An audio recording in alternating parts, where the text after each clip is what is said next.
چیزیں ہیں، ایک تو اسرا ہے اور دوسرے معراج ہے۔ اسرا کسے کہتے ہیں، معراج کسے کہتے ہیں، الگ الگ اس کا بیان ہے۔ اسرا کہتے ہیں راتوں رات چلنا۔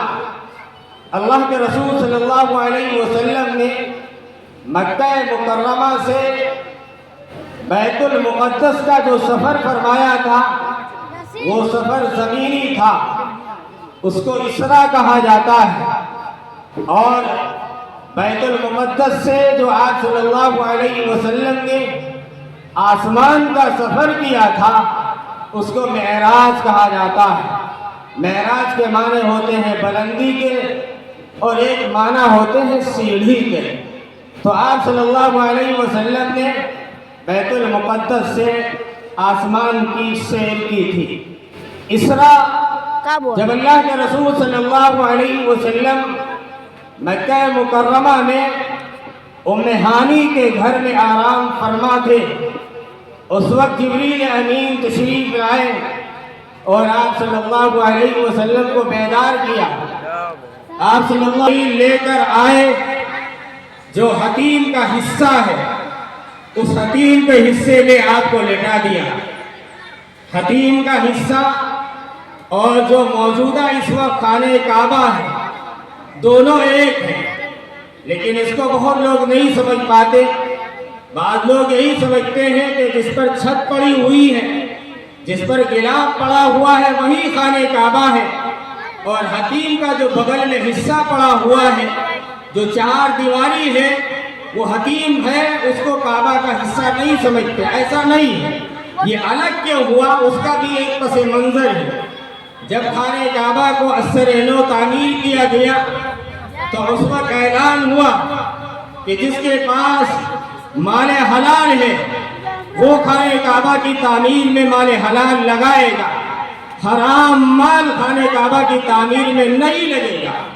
اس اعلان کے مطابق جب مال جمع ہوا تو مال حلال اتنا تھا جس سے جو خانہ کعبہ آج دکھائی پڑتا ہے اتنا خانہ کعبہ بن پایا اور باقی حصہ باقی رہ گیا۔ اس لیے جو حتیم کا حصہ ہے وہ بھی خانہ کعبہ ہے اور جو عین کعبہ ہے وہ بھی کعبہ ہے۔ اللہ کے رسول صلی اللہ علیہ وسلم کو حتیم میں لٹایا۔ جبریل امین آپ صلی اللہ علیہ وسلم کا سینہ چاک کرتے ہیں، آپ کا دل نکالتے ہیں، دل کو آب زمزم سے دھلتے ہیں، اور پھر جنت سے جو نور لائے تھے، جو توحید کا نور تھا، وحدانیت کا نور تھا، اس دل کو چاک کرنے کے بعد دل کے اندر بھر دیا جاتا ہے اور پھر دل کو اسی طرح کر دیا جاتا ہے جس طرح دل پہلے تھا۔ پھر دل کو سینے کے اندر رکھ کر سینے کو ملا دیا جاتا ہے، جس طرح پہلے سینہ تھا اسی طرح اللہ کے رسول صلی اللہ علیہ وسلم کا سینہ مبارک ہو جاتا۔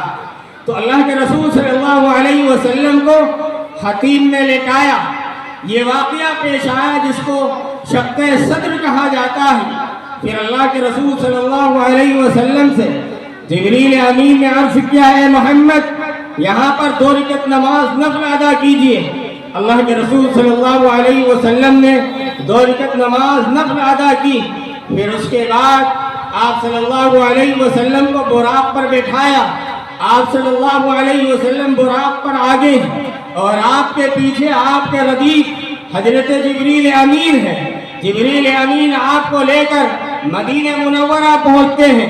مدینہ منورہ میں آپ کا قیام ہوتا ہے، آپ کو وہاں پر روکتے ہیں۔ جبریل امین عرض کرتے ہیں، محمد یہاں پر آپ 2 رکعت نماز نفل پڑھیے، اس لیے کہ یہ آپ کا دار الہجرہ ہے، آپ یہاں ہجرت فرما کر آئیں گے۔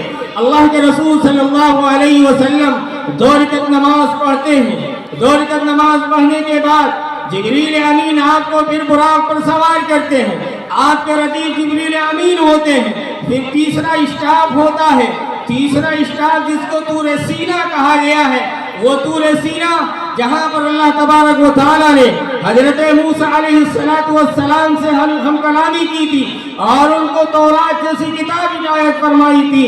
اللہ کی طرف سے حکم ہوتا ہے، جبریل عرض کرتے ہیں اے محمد یہاں پر آپ 2 رکعت نماز پڑھیے.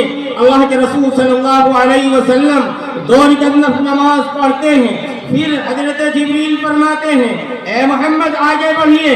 اللہ کے رسول صلی اللہ علیہ وسلم براق کے ذریعے آگے بڑھتے ہیں. پھر آپ بیت اللحم پہنچتے ہیں. بیت اللحم وہ جگہ ہے جہاں پر حضرت عیسیٰ علیہ السلام کی ولادت ہوئی تھی. اللہ کی طرف سے حکم ہوتا ہے، جبریل امین عرض کرتے ہیں محمد یہاں پر آپ 2 رکعت نماز پڑھیے. اللہ کے رسول صلی اللہ علیہ وسلم 2 رکعت نماز ادا کرتے ہیں. پھر ایک چوتھا مقام ہوتا ہے. پھر اللہ کے رسول صلی اللہ علیہ وسلم براق کے ذریعے آگے بڑھتے ہیں. پھر آپ بیت المقدس پہنچتے ہیں. یہ آپ کا 5واں اسٹاپ ہوتا ہے. حضرت محمد صلی اللہ علیہ وسلم بیت المقدس پہنچتے ہیں. آپ کے پہنچنے سے پہلے تمام انبیاء علیہم السلام سب بستہ کھڑے ہوئے ہیں. امام کا انتظار ہے. امام آقا نامدار محمد عربی صلی اللہ علیہ وسلم ہے. آپ پہنچتے ہیں. پہنچنے کے بعد تمام انبیاء کی امامت فرماتے ہیں.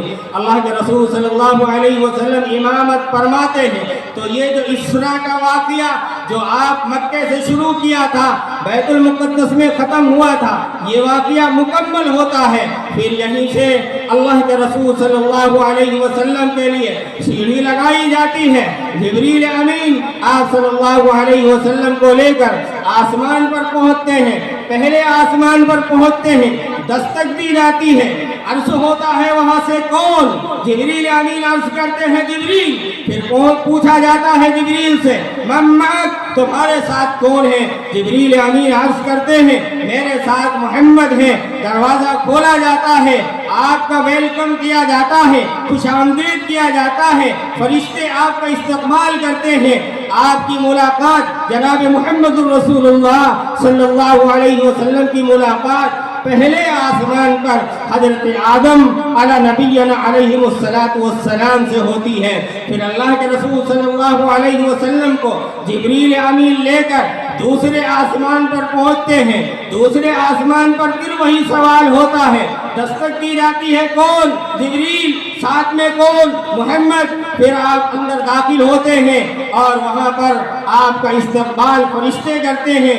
وہاں پر ملاقات حضرت عیسیٰ علیہ السلام سے ہوتی ہے. پھر تیسرے آسمان پر پہنچتے ہیں اور تیسرے آسمان پر جناب محمد الرسول اللہ صلی اللہ علیہ وسلم کی ملاقات حضرت عیسیٰ علیہ السلام سے ہوتی ہے. پھر آپ چوتھے آسمان پر پہنچتے ہیں اور چوتھے آسمان پر آپ کی ملاقات حضرت ادریس علیہ السلام سے ہوتی ہے.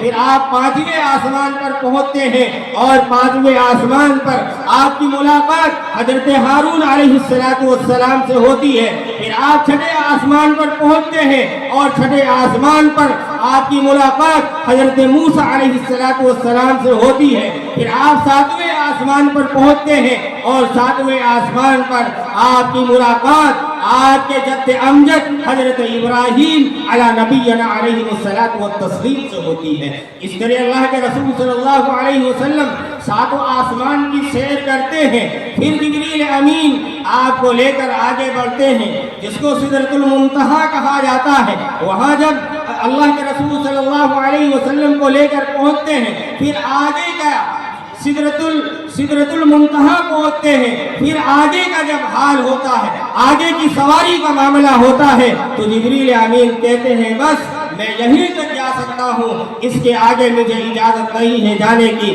پھر اس کے آگے اللہ کے رسول صلی اللہ علیہ وسلم تنہا سفر کرتے ہیں، بیت معمور تک پہنچتے ہیں.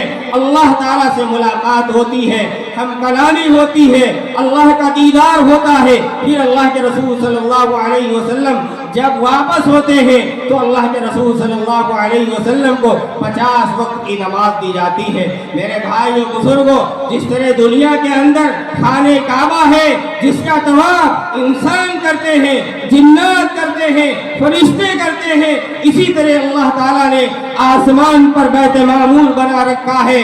اس بیت معمور کا طواف کرنے والے فرشتے ہیں، 70,000 فرشتے 24 گھنٹے میں اس کا طواف کرتے ہیں۔ پھر ان 70,000 فرشتوں کا اپنی پوری زندگی میں کبھی ان کا نمبر، کبھی ان کی باری نہیں آتی ہے۔ اتنے فرشتے، اتنی تعداد اللہ تعالیٰ کی وہاں پر عبادت کرنے کے لیے فرشتوں کی تعداد میں موجود ہے۔ تو اللہ کے رسول صلی اللہ علیہ وسلم جب واپس ہوتے ہیں، جیسے ہم اور آپ واپس ہوتے ہیں تو اپنا جب مہمان کو رخصت کرتے ہیں تو کوئی تحفہ دیتے ہیں، اسی طرح اللہ تبارک و تعالیٰ نے اپنے حبیب، اپنے محبوب کو تحفہ دیا، نماز کا تحفہ عنایت فرمایا۔ 50 نمازیں دی گئی۔ واپسی پر جب آپ صلی اللہ علیہ وسلم 7ویں آسمان پر آتے ہیں تو اپنے باپ سے نہ باپ بیٹے سے کچھ کہہ پاتا ہے، لیکن جب حضرت محمد صلی اللہ علیہ وسلم 6 آسمان پر آتے ہیں اور آپ کی ملاقات حضرت موسیٰ علیہ السلام سے ہوتی ہے، موسیٰ علیہ السلام عرض کرتے ہیں محمد کیا لے کر آئے ہو؟ محمد کہتے ہیں میں نماز کا تحفہ لے کر آیا ہوں۔ کتنی نمازیں دی گئیں؟ 50 نمازیں دی گئیں۔ موسیٰ علیہ السلام عرض کرتے ہیں میں تو بنی اسرائیل کا نبی تھا، میں نے بنی اسرائیل کو آزما لیا، بات بات پر تیل کال کرتے تھے، کوئی کام صحیح ڈھنگ سے کیا ہی نہیں۔ تمہاری امت 50 وقت کی نماز کس طرح ادا کرے گی؟ ایسا کرو محمد تم اللہ کے پاس جاؤ اور جا کر نماز میں کمی کراؤ۔ اللہ کے رسول صلی اللہ علیہ وسلم اللہ تعالیٰ کے دربار میں حاضر ہوتے ہیں، نمازوں میں کمی کرواتے جب 5 نمازیں رہ جاتی ہیں تو موسیٰ علیہ السلام پھر عرض کرتے ہیں کہ محمد ابھی بھی زیادہ ہے، اس میں بھی کمی کراؤ۔ اللہ کے رسول صلی اللہ علیہ وسلم عرض کرتے ہیں اب میرے اندر سکت نہیں، اب میں اللہ کے پاس جا کر سفارش نہیں کر سکتا کہ اس میں بھی کمی کر دی جائے، لیکن یہ وعدہ کیا گیا کہ امت محمدیہ جو 5 نمازوں کی پابندی کرے گی، اہتمام سے 5 نمازیں ادا کرے گی، اللہ تعالیٰ اس کو 50 نمازوں کا اجر عطا فرمائے گا۔ میرے بھائیو بزرگوں، یہ ایک مختصراً میرے آپ کے سامنے واقعہ معراج رکھا کہ اللہ تبارک و تعالیٰ نے اللہ کے رسول صلی اللہ علیہ وسلم کو کس طرح معراج کروائی، کیا واقعہ پیش آیا، کن حالات میں کرایا، کیا پس منظر تھا۔ اللہ کے رسول کے اوپر غموں کے پہاڑ توڑے گئے تھے، عام الحزن کہا گیا تھا۔ ایسے وقت میں اللہ تعالیٰ اپنے محبوب کو تسلی دلا کر اپنے پاس بلاتا ہے، اپنے سے ملاقات کرواتا ہے۔ میرے بھائیو بزرگوں، یہ تو کہنے کی باتیں ہیں، ہم اور آپ کہہ دیتے ہیں، سننے والا سن لیتا ہے، کہنے والا کہہ دیتا ہے، لیکن قربان جائیے آقا مدنی پر کہ جب محمد عربی صلی اللہ علیہ وسلم نے طائف کا سفر کیا تھا، کیسے آپ کو لہو لہان کیا گیا تھا، آپ کے نعلین مبارکین وہ خون آلود ہو گئے تھے، جسم چھلی ہو گیا تھا۔ اللہ کے رسول صلی اللہ علیہ وسلم باپ کا سہارا لیتے ہیں اور اطمینان ہوتا ہے، فرشتے آتے ہیں اللہ کی طرف سے، آگ کا فرشتہ، ہوا کا فرشتہ، پہاڑ کا فرشتہ، سارے فرشتے حاضر ہوتے ہیں اور عرض کرتے ہیں محمد جس چیز کی ضرورت ہو آپ حکم کیجئے، ہم فوراً کو کرنے کے لیے تیار ہیں۔ اللہ کے رسول صلی اللہ علیہ وسلم کو رحمت للعالمین بنا کر بھیجا گیا تھا۔